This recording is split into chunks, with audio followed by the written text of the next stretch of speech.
সাবধান, তোমাদের দুজনের অযোধ্যায় প্রবেশ নিষিদ্ধ। তোমরা ভেতরে যাবে না, ফিরে যাও এখান থেকে। ফিরে যাব? কিন্তু কেন? আচ্ছা, অন্যায় করে শাস্তির কারণ জিজ্ঞেস করছো? অশ্বমেধ যজ্ঞের অশ্ব আটকেছিলে, আমাদের রাজকুমারদের ভরত লক্ষণ শত্রুঘ্নকে মূর্ছিত করেছিলে, তার উপর আবার আমাদের মহারাজ শ্রী রামচন্দ্রের সঙ্গে যুদ্ধ করতেও পিছু পা হওনি। শ্রী হনুমানকেও বেঁধে রেখেছিলে, মহারাজ সুগ্রীব, মহারাজ বিভীষণ, তাদেরকেও তোমরা ছাড়োনি।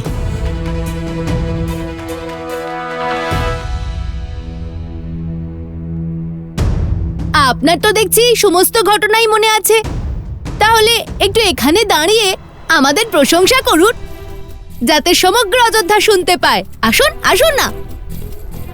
আরে, এরা তো বড়ই উদ্ধত। ঔদ্ধত্য নয়, উদ্দেশ্য পূরণের পথে দাঁড়িয়ে আছি মহাশয়। আচ্ছা, শুনি উদ্দেশ্যটা কি ছিল? রাম রাজ্য স্থাপনে সবথেকে বড় অপূর্ণ কথাকে সম্পূর্ণ করার উদ্দেশ্য। আপনারা সবাই দেবী সীতাকে কলঙ্কিত করেছেন। লঙ্কায় রাবণ বধ হওয়ার পর অগ্নি পরীক্ষাতেও সন্তুষ্ট হননি আপনারা। একজন পবিত্র দেবীকে অপবিত্র বলেছেন, এক নির্দোষ নারীকে তার গৃহ অযোধ্যা ছাড়তে বাধ্য করেছেন আপনারা। এ কি বলছেন? মহারানীর কথা কেন বলছো? একজন বস্ত্রকে সে সামান্য বিষ উগলে দিল, আর আপনারা সকলে লোক অপবাদের সামান্য স্ফুলিঙ্গকে ভয়ঙ্কর অগ্নিতে বদলে দিলেন। নিজেদের মহারানীর থেকে তার সুখ, তার সম্মান আর পরিবারটাও কেড়ে নিলেন। কিচ্ছু অনুচিত করিনি আমরা। যদি আমরা পাপী হতাম, অনুচিত হতাম, অন্যায় করতাম, তাহলে আমাদের মহারাজ শ্রীরাম নিজের স্ত্রীকে পরিত্যাগ কখনো করতেন না। নিজের স্ত্রীকে পরিত্যাগ করেননি শ্রীরাম, বরং আপনাদের মতো মানুষদের নিজ ভাবনার কারণে সীতারামকে এত বড় ত্যাগ করতে হয়েছে। সীতারাম একে অপরের থেকে দূরে থাকার সিদ্ধান্ত নিয়েছেন, আর সীতারামের এই অবস্থার জন্য দায়ী এই গোটা অযোধ্যা। তোমরা আমাদের রাজ্যে এসে আমাদেরকেই অপরাধী প্রমাণ করতে চাও? যা বলছি সত্য বলছি। শ্রীরাম আর মাতা সীতাকে পৃথক হওয়ার বিষ আপনারা পান করিয়েছেন। আপনাদের নিজ ভাবনা দিয়েছে, আর যতদিন না আপনাদের এই ভাবনা পাল্টাচ্ছে ততদিন ওনাদের মিলন হওয়া অসম্ভব। প্রথমে আমাদের মহারাজের ওপর তীর চালালে, আর এখন আমাদের ওপর শব্দবাণ প্রয়োগ করছো। এদেরকে বাইরে বের করে দাও। দাদা, আমার তো খিদেটাই চলে গেল। এখন আর অযোধ্যাকে গৃহ মনে হচ্ছে না, আর প্রজাদেরকে পরিবারও মনে হচ্ছে না।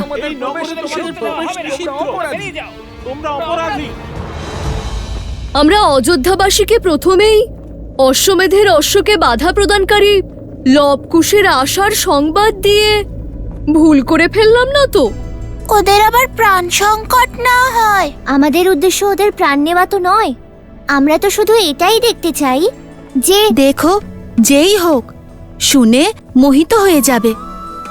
কত গভীর আর সঠিক কথা বলেছেন উনি। 100% সত্যি কথা। যদি বড় মা আমাদের সঙ্গে থাকতেন, কত সুস্বাদু ভোজন পেতাম আমরা। আরে এভাবে কি দেখছো? মাতা বলেছিলেন যে বড় মা অনেক সুস্বাদু ভোজন বানান, আর উনি জ্ঞানীও ছিলেন। সাক্ষাৎ মাতা গার্গীকেও পরাজিত করতে পারতেন। চলে যাও এখান থেকে। যাও এখান থেকে, বেরিয়ে যাও। তোমাদের এই নগরে তোমরা কিছুতেই প্রবেশ করতে পারবে না। এখান থেকে চলে যাও। বেরিয়ে যাও এখান থেকে। তোমাদেরকে হ্যাঁ, হবে না। চলে যাও। আমরা চাই না। দাঁড়াও, এ তোমরা কি করছো?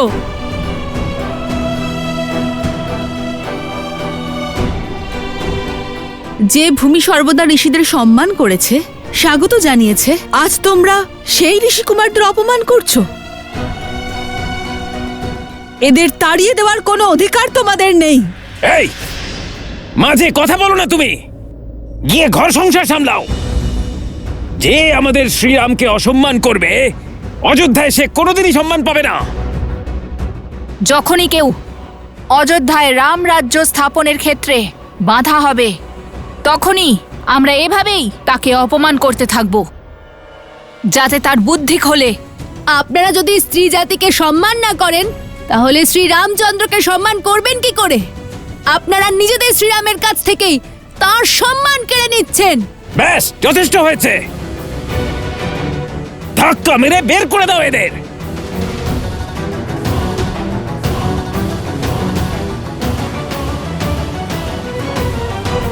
পরিস্থিতি জটিল হচ্ছে, ওদের আটকাতে হবে।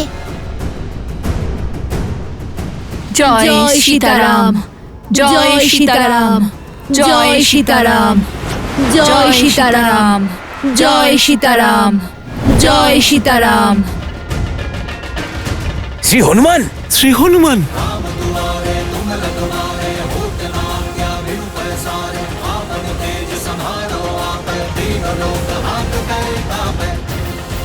হনুমান থাকতে প্রভু শ্রীরাম আর মাতা সীতাকে যে স্মরণ করে তাকে প্রহার কি করে করো মূর্খ?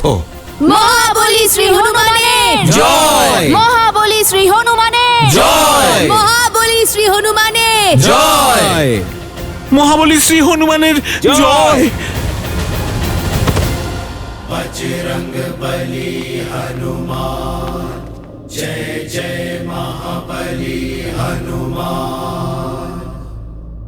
প্রভু শ্রীরামচন্দ্রের আশীর্বাদ সর্বদা তোমরা লাভ করো। প্রভুর অতিথিদের সাথে এমন দুর্ব্যবহার। যখন অশ্বমেধ যজ্ঞের যুদ্ধ সমাপ্ত হলো তখন স্বয়ং প্রভু শ্রীরাম এদের সাথে সাক্ষাৎ করতে চেয়েছিলেন। আমার অনুরোধ আপনাদের কাছে, এদের ভিতরে প্রবেশের পথ দেখান। প্রভু শ্রীরাম এদের সান্নিধ্য পেতে উৎসুক হয়ে আছেন। শ্রীরাম শ্রীরাম ওদের ডেকেছেন। ওদের তাহলে মহারাজই ডেকেছেন। যারা রঘুকুলনাথের সম্মানের কথা ভাবে তাদের মধ্যে নিশ্চয়ই ভালো কিছু আছে। তবে এদের দেখে আপনজন মনে হচ্ছে। মনে হচ্ছে যেন এদের সঙ্গে আমাদের গভীর সম্পর্ক। এসো, তোমরা ভিতরে এসো।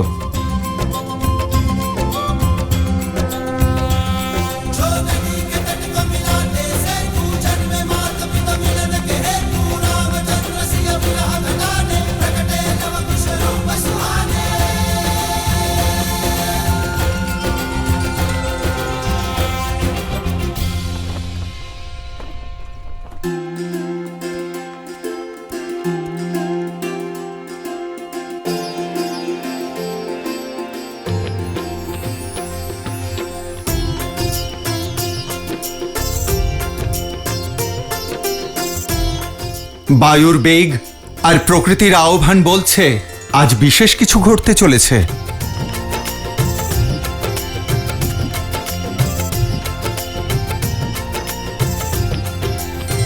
মহারাজা শ্রীরাম আপন ভ্রাতাগণের সঙ্গে পদার্পণ করছেন।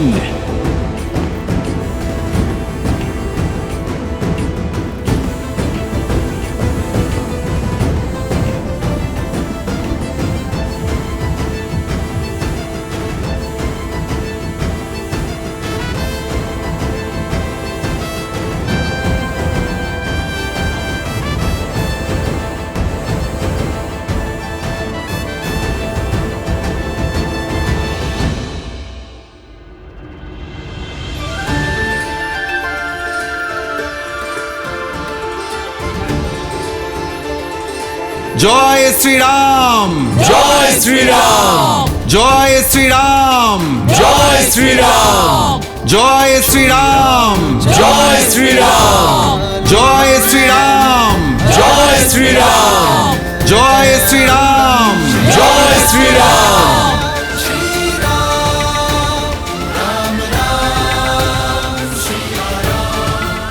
সেই অযোধ্যা নরেশ রঘুবংশীয় শ্রীরাম তোমাদের পিতা।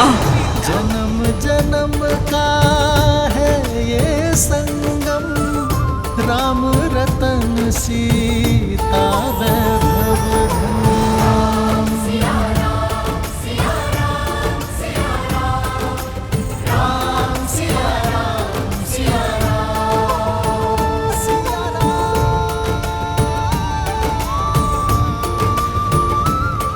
পিতা, আমাদের পিতা।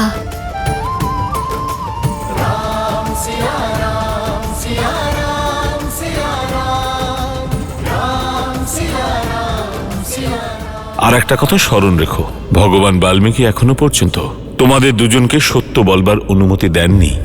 সেই জন্য যতক্ষণ না তিনি আদেশ দিচ্ছেন ততক্ষণ কাউকে বলবে না। श्री रामचंद्र कृपालु भज मन हरण भव भय दारुणम नव कंज लोचन कंज मुख कर कंज फल कंजारुणम।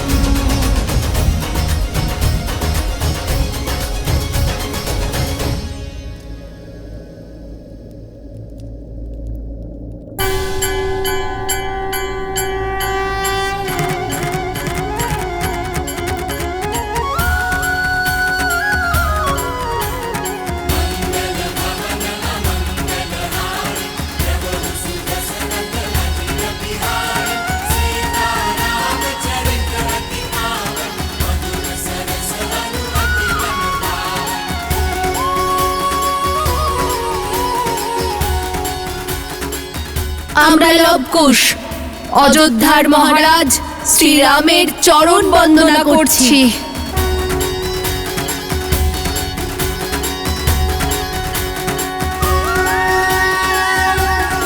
आयुष्मान भव।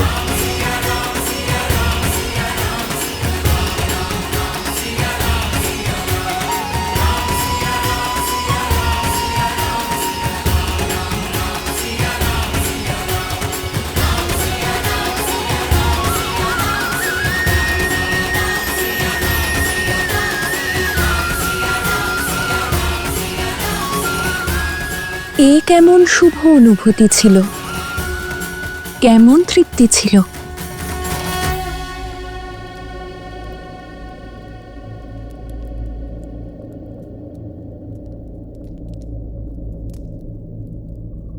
কি হলো মহারাজ? এই লাড্ডুর সুগন্ধ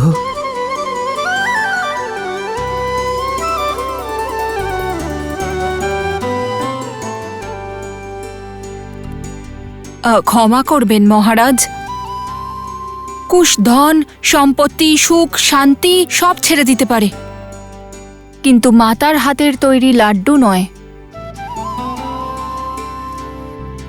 কুশ, আমি বলেছিলাম এগুলো বাইরে রেখে আসতে। এত সুগন্ধি মিষ্টান্নের স্থান বাইরে কি করে হতে পারে? আপনাকেও যদি খাওয়াতে পারতাম তাহলে কত ভালো হতো, কিন্তু আপনি তো মহারাজ।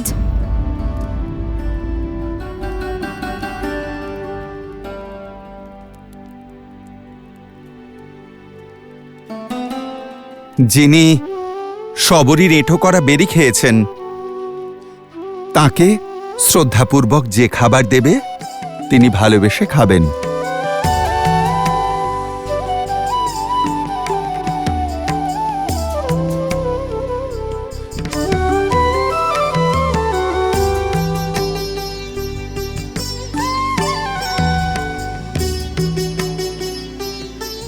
খান না।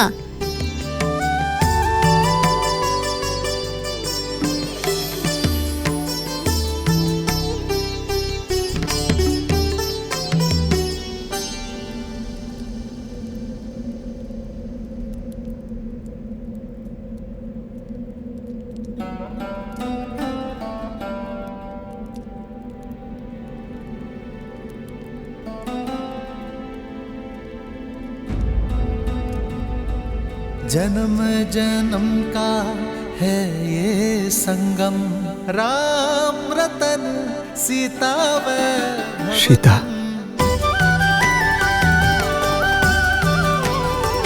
सिया राम सिया राम सिया राम सिया राम। শ্রীরাম, মিষ্টান্নের জন্য ধন্যবাদ। এই মিষ্টান্নের স্বাদ আপনজনের কথা মনে করালো। মনে হলো যেন এই স্বাদ পূর্ব পরিচিত। আপনি তো আমাদেরকেও নিজের মনে করেন।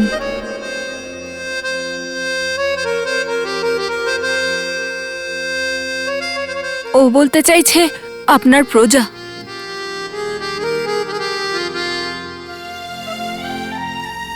তোমাদের নেত্রে অশ্রু?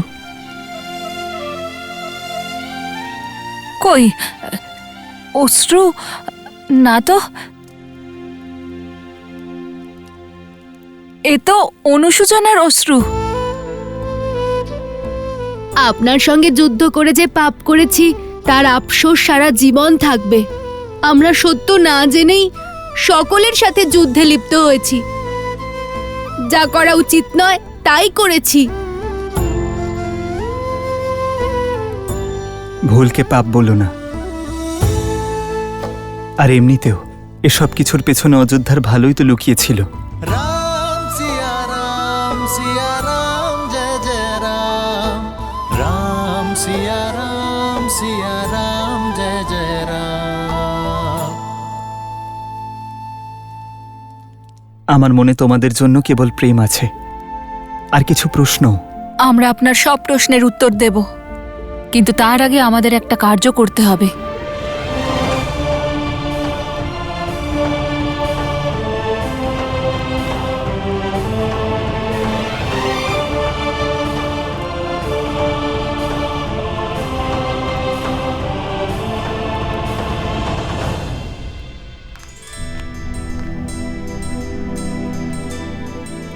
ক্ষমা করে দিন আমাদের জ্যেষ্ঠ রাজনুজ। যাদের শ্রীরাম ক্ষমা করে দিয়েছেন তাদের আমার কাছে ক্ষমা চাওয়ার কোনো প্রয়োজন নেই। দাদার ক্ষমা করা মানেই আমার ক্ষমা।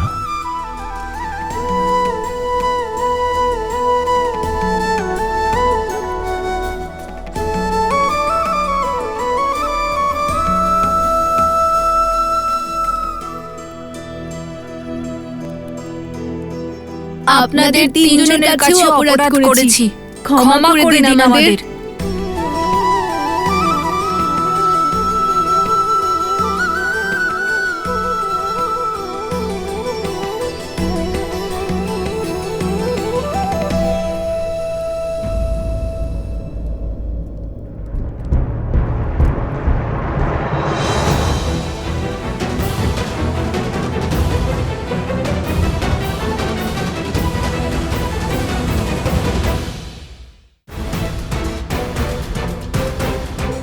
তোমাদের দুজনের যুদ্ধ করার সিদ্ধান্তে আমি একেবারেই ক্রুদ্ধ হইনি। তা প্রতিযোগিতামূলকই ছিল। আমি আহত তখন হয়েছিলাম যখন তোমরা আমাকে দোষী প্রমাণ করার চেষ্টা করছিলে। বাল্মীকি রামায়ণ অনুযায়ী শ্রীরামের উচ্চতা 4 কিষ্কু বলা হয়েছে, যা আজকের হিসেবে প্রায় 8 ফিট ধরা যায়। সেই কারণেই মানা হয় যে শ্রীরামের উচ্চতা প্রায় 8 ফিট ছিল। দাদা, মাতা একেবারে ঠিকই বলেছিলেন যে ওনার প্রিয় ছোট দেওর একটু বেশি রেগে থাকেন। সেই জন্যই ওনার কাছে ক্ষমা চাওয়া অতি আবশ্যক। মাতার আদরের আর পিতার সবথেকে প্রিয় অনুজ।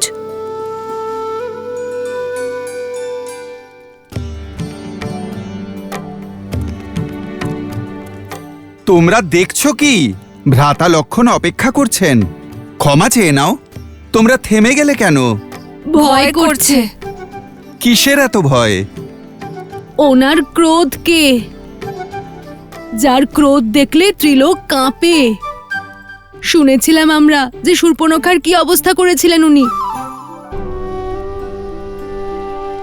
আর কিষ্কিন্ধা নরেশকে ওনার নগরীতে প্রবেশ করেই যুদ্ধে আহ্বান করেছিলেন। যদি উনি আমাদেরকে আবার ভয় দেখিয়ে দেন তখন?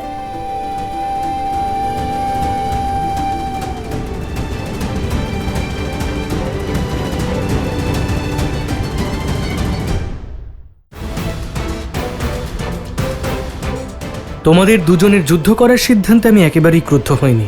তা প্রতিযোগিতামূলকই ছিল। আমি আহত তখন হয়েছিলাম যখন তোমরা আমাকে দোষী প্রমাণ করার চেষ্টা করছিলে। যাও।